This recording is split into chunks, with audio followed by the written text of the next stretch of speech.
Free TV, in association with GetOutOfDebtFree.org. Okay, we're here at the BCG and I've met a chap that would like to share some information with you.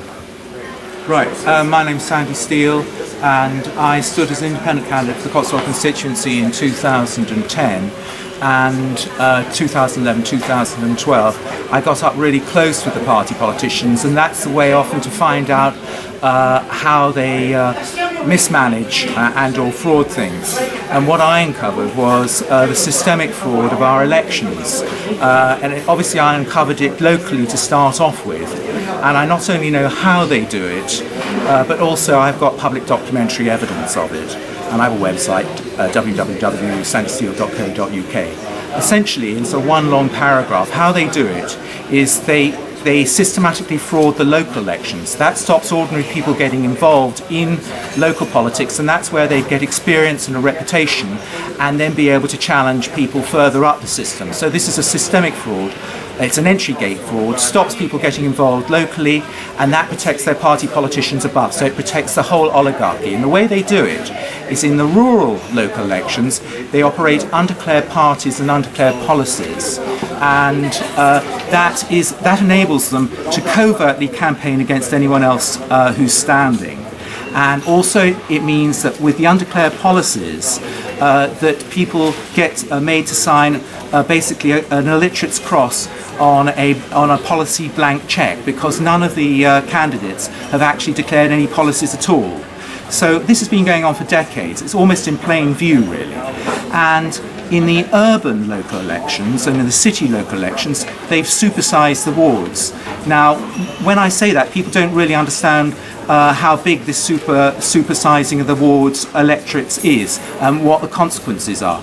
But if you supersize a local election, it essentially plays into the hands of the mainstream national party politicians. So even at the local elections, it's national people who've had to join national parties who are getting in, and of course they are already under the control, the policy control of their elites in Westminster and Brussels and so on and so forth.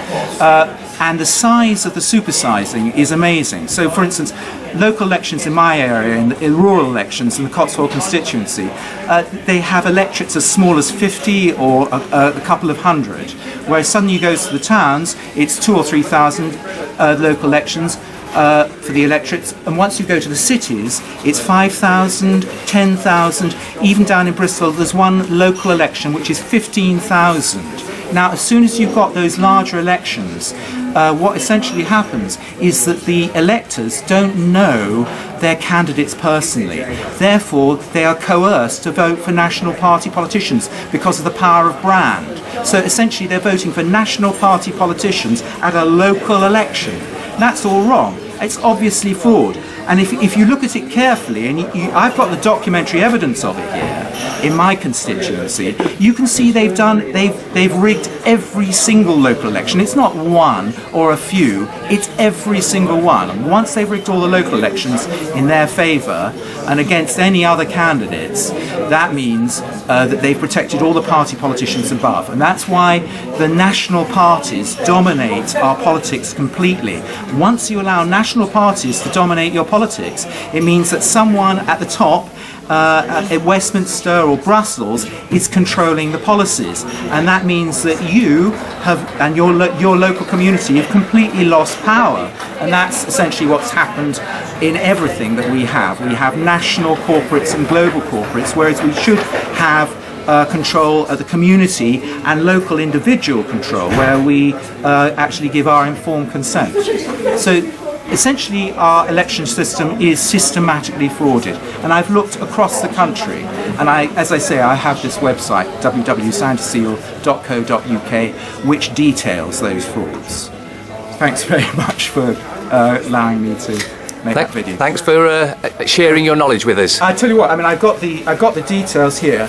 These are 76. These are 76 uncontested elections. Look how thick they are. That's where the party politicians have got together in as candidates, and let's say there are 5 seats for a local council, they'll only put up five candidates. So when there's only 5 candidates for 5 seats, there won't be a contested election. as far as most people are concerned, there isn't even an election. They just get in without a contest. That's happened in 76 of my constituency's elections. There were only 18 which were contested. So you've got 76 uncontested elections where an undeclared party has completely controlled it, so no one ever goes to the ballot, ever votes on anything, and then you've only got 18 where there were contested elections, and in those 18 they're rigged as well. It's like Nottingham City Council. I was speaking to an independent councillor, and she was describing how the council works, Nottingham City Council, and the way she described it, I said, that sounds like a dictatorship. She said, it is. It is complete dictatorship, and it's basically the oligarchy again. You get oligarchies in the law, you get oligarchies in the energy cartels and the public utilities. Absolutely. And they all collaborate at the top, so they cover each other. Yeah. So the legal oligarchy covers the political oligarchy, covers the energy oligarchy. Yeah. So they're all working together at the top because it's easy for them to do so, and we've just got to expose them. Absolutely. Well, thanks for that information, and it'll be on YouTube soon. Thanks very much.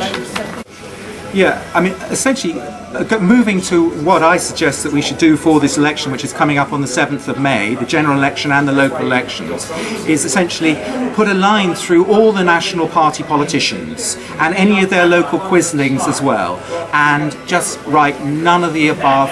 They are all criminal cartel under jury trial, common law jurisdiction. Because if you got the evidence that I have, and which is in plain view, if you actually go and look for it and put it in front of a jury, they'd say that's fraud, that's misleading in order to benefit, and they'd all be nailed. They would all be nailed. So don't vote for any national party politician, really, because they are all in it, and they all give up their rights to decide policies to their party political elite in return for them being promoted at the local election, and then in return for public posts. And what's that except bribery and corruption? Absolutely. So the whole system, the whole national party political system, is systematically corrupt, and there is an alternative. I mean, candidates should, if you stand for politics, you should actually be writing your own manifesto policies, because then the local constituents or the people in your ward can come to you and say, that's not right, and you can actually say, well, it isn't right, is it? I'll change it. Whereas if you're in a party where the policies are being decided by a national elite, you can't change the policies, so you just go blah, blah, blah at them. And also, you're being paid for it, you're being promoted for it. So it's bribery and corruption. So we've got to move away from that bribery and corruption system and the election fraud system to simply candidates who actually do sit down, we've all got to do it, and think, what do we want to do about education? What should we do about education? What should we do about health? What should we do about the public utilities? Because if we don't take control over and actually start considering what we should be doing, then obviously others are going to do it. So we've got to get local people actually deciding about all the public services, police, everything, and actually having their own manifestos, writing them out, because that's the only way to challenge them, and it's the only way to get a genuine mandate. Okay, thank you.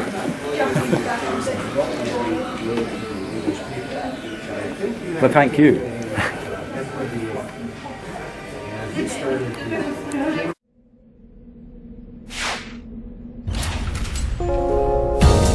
Debt Free TV, in association with GetOutOfDebtFree.org.